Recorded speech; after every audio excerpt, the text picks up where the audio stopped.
Dans le prochain épisode de Ici tout commence. Tandis que Tessier donne une seconde chance à la brigade de Maxime, Anaïs fait une annonce à Esteban.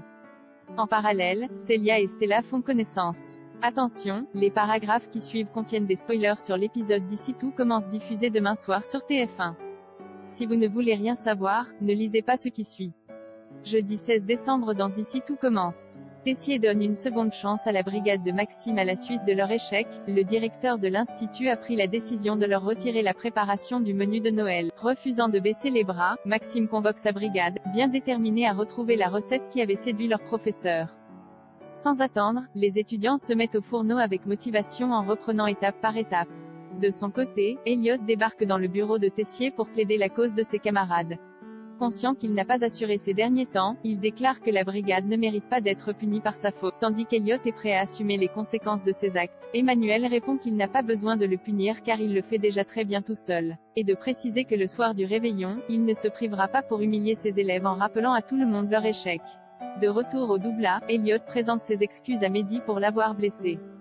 Malheureusement, celui-ci ne veut rien entendre. En colère, il lui reproche d'avoir gâché le travail de tous ses amis. Des propos qui blessent profondément Elliot qui fait une crise d'angoisse. Dans la mesure où il ne parvient pas à respirer, Hortense prend les choses en main et l'accompagne à l'infirmerie. Peu après, Greg le rejoint sur place. Même si la crise est passée, Constance indique qu'il faudrait trouver l'origine de la crise afin que cela ne se reproduise plus. Tandis que Greg comprend que son copain ne va pas mieux malgré ce qu'il prétendait, Elliot reconnaît qu'il fait encore des cauchemars sur le traumatisme qu'il avait. Lorsque Greg propose qu'il parte en vacances au Japon vu que l'on n'y fête pas Noël, Elliot rétorque que son attention est gentille mais que ça ne réglera pas son problème. De son côté, Maxime a une révélation en goûtant le plat Tom qui a confondu le sel et le sucre dans sa recette. Il se demande alors si Elliot n'aurait pas confondu la poudre de cèpe avec le cacao dans sa préparation. Après que Maxime a fait part de sa découverte au directeur, ce dernier lui fait savoir qu'il était au courant mais qu'il cherchait à le tester.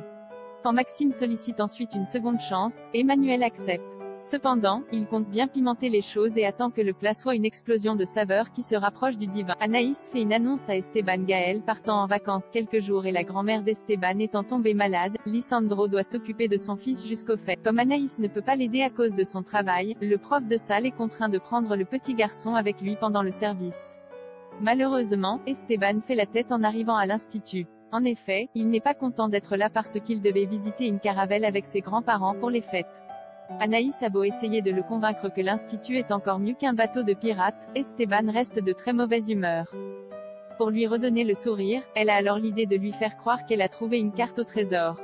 L'instant qui suit, Esteban a regagné toute son énergie et se met en quête du butin. Après avoir résolu toutes les énigmes, il découvre une mallette remplie de chocolat. Seulement, il est loin d'être dupe et a très bien compris qu'Anaïs se cachait derrière cette chasse.